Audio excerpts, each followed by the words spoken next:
بسم اللہ الرحمن الرحیم الحمد للہ والصلاة والسلام علی رسول اللہ باب البر والصلہ عن ابی ہریرۃ رضی اللہ تعالی عنہ وعنہم قال قال رجل یا رسول اللہ من احق بحسن صحابتی قال امک قال ثم من قال امک قال ثم من قال امک قال ثم من قال ابوک وفي رواية قال أمك ثم أمك ثم أمك ثم أباك ثم أدناك وعنه قال رسول الله صلى الله عليه وسلم رغم أنفه قيل من يا رسول الله قال من أدرك والديه عند الكبر أحدهما أو كلاهما ثم لم يدخل الجنة وعن اسماء بنت ابی بکر رضی اللہ عنہ قالت قدمت علی امی وهي مشرکۃ فی عہد قریش فقلت یا رسول اللہ ان امی قدمت علی وهي راغبۃ افاصلها قال نعم صلیھا۔ اس نے معاشرت کے متعلق رسول اکرم صلی اللہ تعالی علیہ وسلم کی تعلیمات ما قبل والی روایات کے اندر بیان ہوئیں اور سلام کو، اجازت کے معاملات کو، پیغمبر کے سونے جاگنے، پیغمبر کے چلنے پھرنے بیٹھنے اور اس کے بعد زبان کے معاملات کے متعلق ما قبل میں روایات کو بیان کیا گیا۔ اور اب یہاں سے آگے جو نیا باب شروع ہوا ہے اس کا عنوان ہے باب البر والصلہ۔ بر کا لفظ عام طور پر نیکی کے لیے بولا جاتا ہے، لیکن یہاں پر بر سے مراد اس نیکی کا نام ہے جو والدین کے ساتھ کی جائے، اس حسن سلوک کا نام ہے جو والدین کے ساتھ کیا جائے بطور خاص۔ بر کا لفظ نیکی کے لیے بولا جاتا ہے، لیکن یہاں پر مراد آگے جو روایات آئیں گی ان کا تعلق حسن سلوک سے ہے اور مراد اس سے والدین ہیں۔ اور صلہ کا مطلب آتا ہے جوڑنا، ملانا، صلہ رحمی کرنا۔ یہ دونوں چیزیں والدین کے ساتھ بھی ہیں اور یہ دونوں چیزیں رشتہ داروں کے ساتھ بھی ہیں اور یہ دونوں چیزیں آگے چل کر خاندان کے دیگر افراد کے ساتھ بھی ہیں۔ والدین کا مقام اللہ نے بہت بڑا بنایا ہے۔ اللہ تعالیٰ نے قرآن کریم کے اندر اپنی عبادت کے بعد اگر کسی بات کو بیان کیا ہے تو وہ والدین کے ساتھ حسن سلوک کو اور والدین کے ساتھ نیکی کے حکم کو بیان کیا ہے۔ اب ایک ہوتی ہے ماں اور ایک ہوتا ہے باپ، ان دونوں کا مجموعہ بن جاتا ہے والدین۔ ماں اور باپ دونوں کے مجموعے کے نتیجے میں یا دونوں کے ملاپ کے نتیجے میں جو اولاد پیدا ہوتی ہے اس میں ماں کا بھی حق ہوتا ہے اور اس میں باپ کا بھی حصہ ہوتا ہے۔ لیکن جب بات آتی ہے والدین میں سے نیکی کرنے کی تو ماں کا مقام اور مرتبہ باپ کے مقابلے میں زیادہ ہوتا ہے۔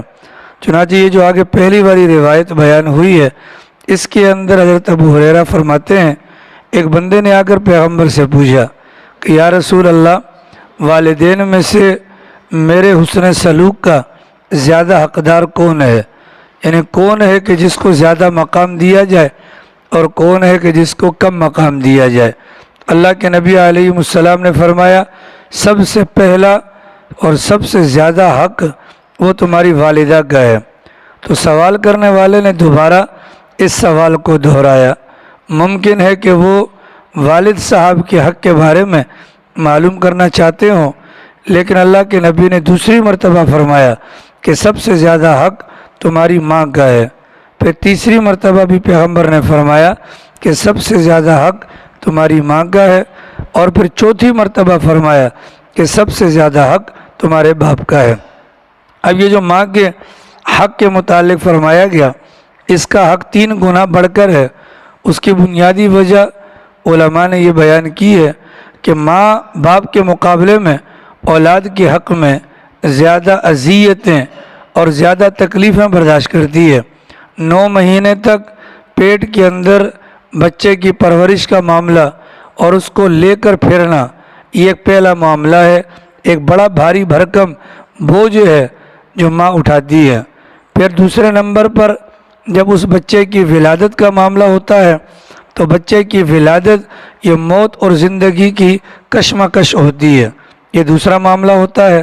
اور تیسرا معاملہ بچے کی ولادت کے بعد اس کو دودھ پلانا، اور 2.5 سے 3 سال تک جب تک وہ بچہ اپنے پاؤں پر چلنے کے قابل نہیں ہو جاتا تو سب سے زیادہ ماں ہی مصروف رہتی ہے۔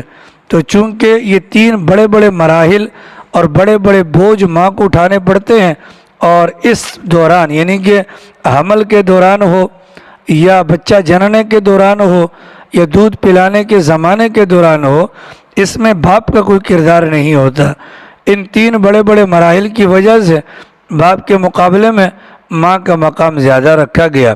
چنانچہ ہمارے بڑوں نے فرمایا کہ ماں اور باپ اگر دونوں لڑ پڑیں، یعنی باپ کہے کہ میرا حق ادا کرو اور ماں کی بات نہ سنو، اور ماں کہے کہ میرا حق ادا کرو اور باپ کی بات مت سنو، تو شریعت کہتی ہے جہاں تک معاملہ ہوگا احترام کا، جہاں تک معاملہ ہوگا تعظیم کا، اس میں ابا حضور کا پہلا نمبر، اور جہاں پر معاملہ ہوگا خدمت کا، جہاں پر معاملہ ہوگا مٹھی چاپی کرنے کا، تو وہاں پر نمبر ہوگا ماں کا پہلا والا۔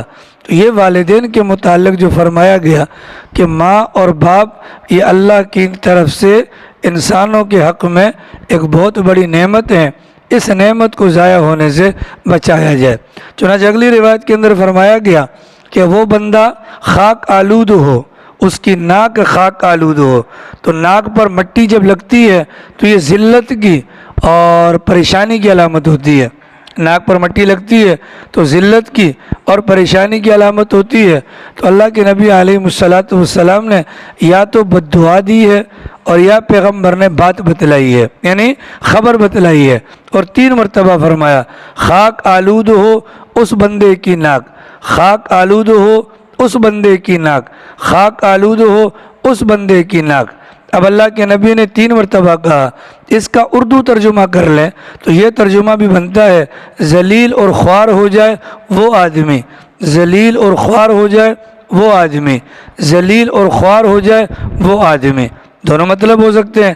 یہ مطلب بھی ہو سکتا ہے کہ پیغمبر یہ کہنا چاہتے ہوں کہ ذلیل اور خوار ہو گیا وہ آدمی، دونوں میں فرق ہے۔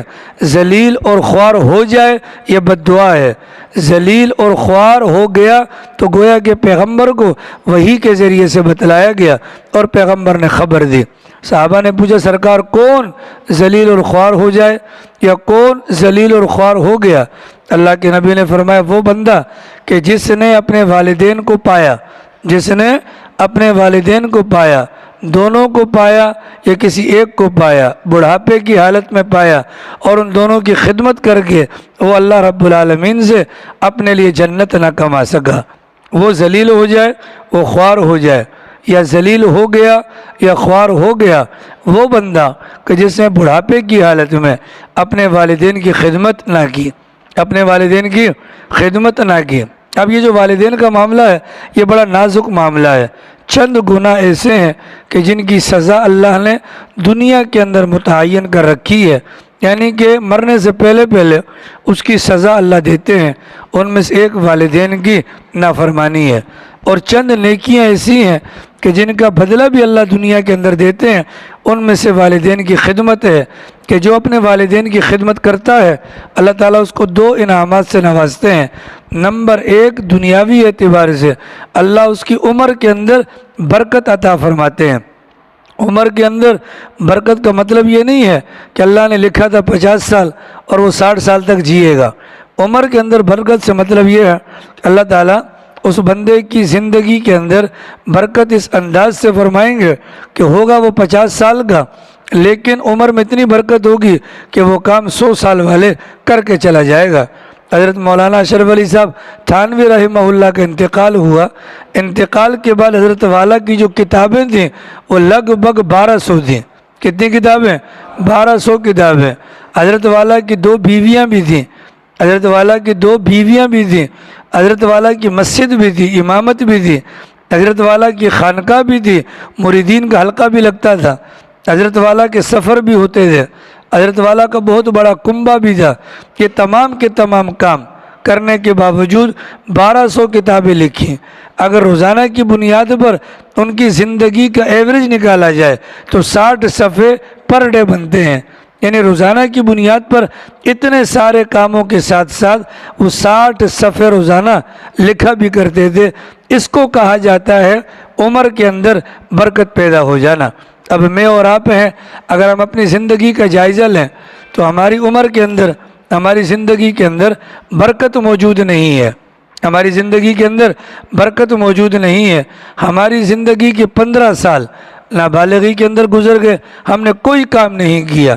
ہماری زندگی کے آگے والے جو سال ہیں ان میں سے مثال کے طور پر اگر ہماری زندگی بنتی ہے 60 سال، 60 میں سے 15 نکال لیں جو نابالغی کے ہیں، باقی پیچھے بچ گئے کتنے؟ 45 سال. 45 سال اگر ہم مکمل جئیں، اس کا بھی آدھا کر لیں تو وہ سونے کے اندر گزر جاتا ہے. روزانہ کی بنیاد پر جو ہماری ضروریات ہیں، بشری تقاضے، حلال تقاضے، اس میں پیشاب پخانہ بھی ہے، اس میں میاں بیوی کے ساتھ وقت گزارنا ہے، بیوی بچوں کے ساتھ وقت گزارنا ہے، اور کھانا پینا وغیرہ ہے. اگر روزانہ کی بنیاد پر اگر اس کے اندر 2 گھنٹے کا ٹائم بھی لگایا جائے تو لگ بھگ ہماری زندگی کے اندر 18 یا 20 سال باقی بچ جاتے ہیں. ان 18 یا 20 سالوں کے اندر بھی جو کام ہم نے کرنا ہوتا ہے وہ کام ہم کر نہیں پاتے. وہ کام ہمارے پیغمبر کو اللہ نے نبوت والی زندگی دی تھی فقط 23 سال. کتنے سال؟ 23 سال. ان 23 سالوں کے اندر ہم جب اللہ کے نبی کے حالات کو پڑھتے ہیں تو پیغمبر نے اپنے عمل سے کر کے دکھلایا کہ وقت کو ضائع نہیں ہونے دیا. اللہ نے ایسی برکت ڈالی اس وقت کے اندر کہ فقط 23 سال کے نتیجے میں اللہ کے پیغمبر علیہ السلام جب حجۃ الوداع کے موقع پر ہوتے ہیں تو 1,24,000 سے زیادہ کا مجمع حضرات صحابہ کرام کا موجود ہوتا ہے. ہوتا ہے کہ نہیں ہوتا؟ اس کے مد مقابل میں اور آپ اپنی زندگی کو دیکھیں، ہم 50 سال تک زندگی گزاریں، دعوت کے میدان میں کام کریں، لیکن اتنا مقام یا مرتبہ ہمیں حاصل نہیں ہوتا. وجہ کیا ہے؟ ہمارے وقت کے اندر برکت نہیں ہے. تو جو والدین کی خدمت کرتا ہے تو گویا کہ یہ ایک فارمولہ ہے اپنے وقت کے اندر برکت کو پیدا کرنے کا. ٹھیک ہے. اور دوسرا فرمایا کہ جو والدین کی خدمت کرتا ہے اس کو جو نقد صلہ ملتا ہے دنیاوی اعتبار سے، اس کے مال کے اندر اور اس کی عزت کے اندر اضافہ ہوتا ہے. اس کے مال کے اندر اور اس کی عزت کے اندر اضافہ ہوتا ہے. یہ 2 بہترین نیکیاں یا نعمتیں جن کا میں بھی محتاج ہوں اور آپ بھی محتاج ہیں. ہم میں سے کون بندہ ہے جو یہ چاہے کہ میری عمر کے اندر برکت نہ ہو، میری عمر کے اندر برکت نہ ہو؟ یہی وجہ ہے ہم میں سے کوئی بھی بندہ مرنے کو تیار نہیں ہوتا. ٹھیک ہے. پوری دنیا کے اندر آپ کسی بندے سے پوچھ لیں جو بستر مرگ پر پڑا ہو، آپ جانا چاہتے ہیں؟ وہ کہے گا نہیں. وہ کیا کہتے ہیں؟ نہیں. ٹھیک ہے. نمبر 1. نمبر 2، آپ دنیا میں کسی بندے سے پوچھ لیں کہ بھئی آپ اپنی زندگی سے مطمئن ہیں، آپ نے کچھ کر لیا؟ تو وہ جواب کیا دیتے ہیں؟ نہیں. اگر تھوڑا وقت اور مل جاتا تو یہ کر لیتا.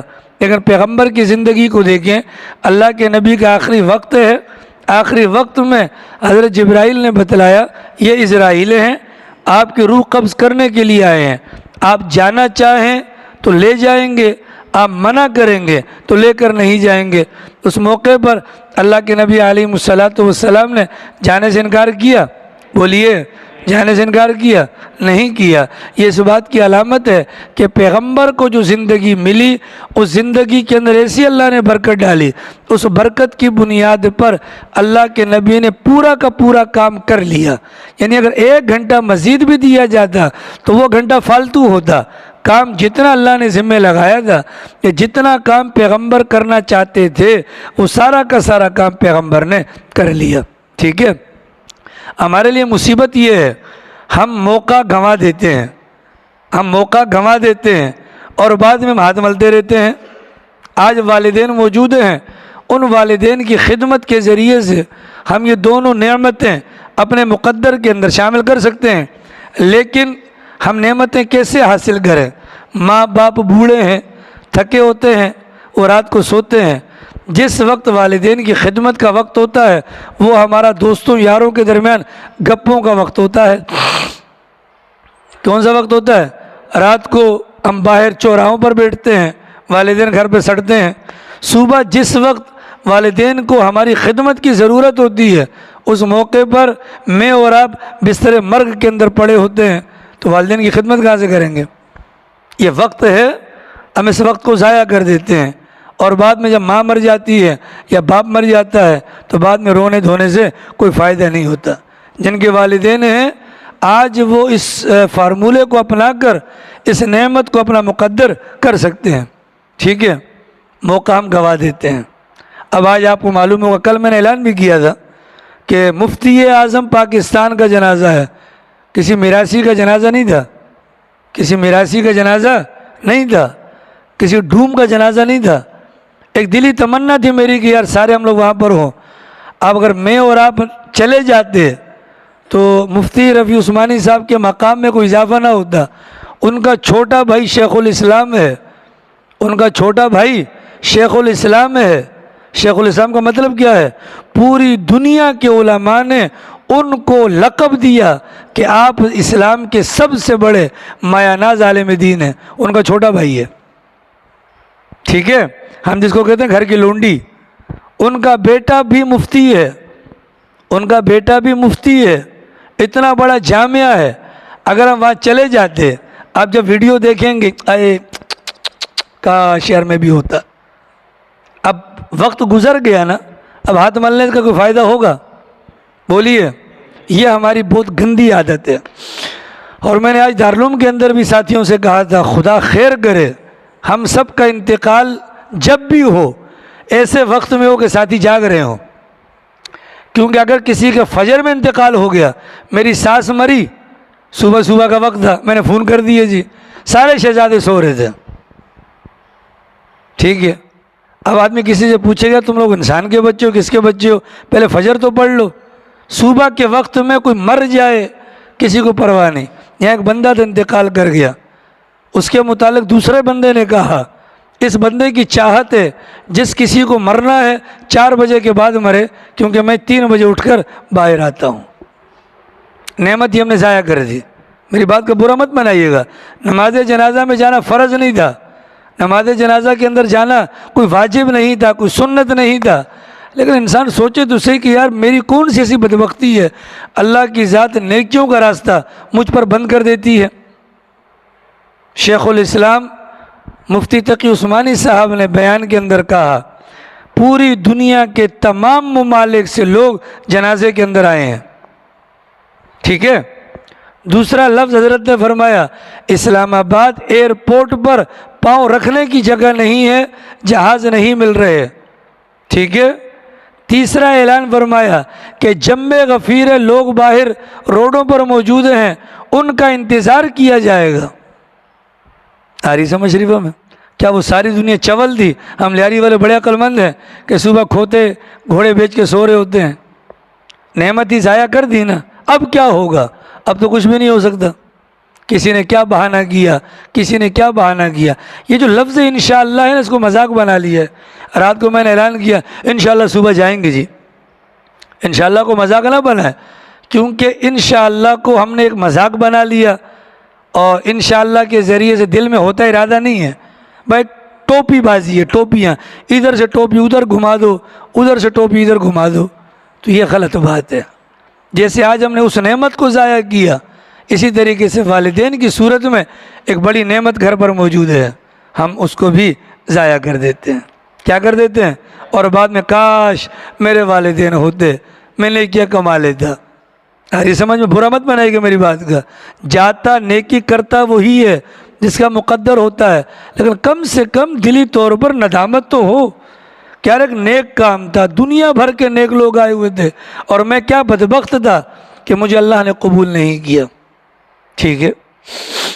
29ویں سپارے کے اندر کیا فرمایا؟ ان المجرمین اپنام افنجعل المسلمین کالمجرمین، اللہ فرماتے کیا کل قیامت والے دن ہم مجرموں کو مسلمانوں کے ساتھ برابر کھڑا کر دیں گے؟ ما لکم کیف تحکمون، تمہیں کیا ہو گیا، تم کیسے فیصلے کرتے ہو؟ تو اللہ یہ بھی تو پوچھ سکتا ہے نا کہ وہ بندہ جو انگلینڈ سے امریکہ سے لاکھوں روپیہ لگا کر ایک فرض کفایہ کو ادا کرنے کے لیے آیا، تم 1000 روپیہ اور اپنی نیند کی قربانی نہ دے سکے، اور تم کہتے ہو کہ یا اللہ یہ انگلینڈ والا اوپر چلا گیا، ہم تو درس میں بھی بیٹھتے تھے، تبلیغی جماعتوں میں بھی جاتے تھے، ہم پیچھے رہ گئے۔ اس موقع پر یہ بہانے نہیں چلیں گے۔ کوئی شرعی عذر تھا کسی کا؟ بولو، نیند کوئی شرعی عذر نہیں ہے۔ سوال یہ کیوں نہیں گئے؟ ہم اسی طریقے سے مواقع گنواتے رہیں گے۔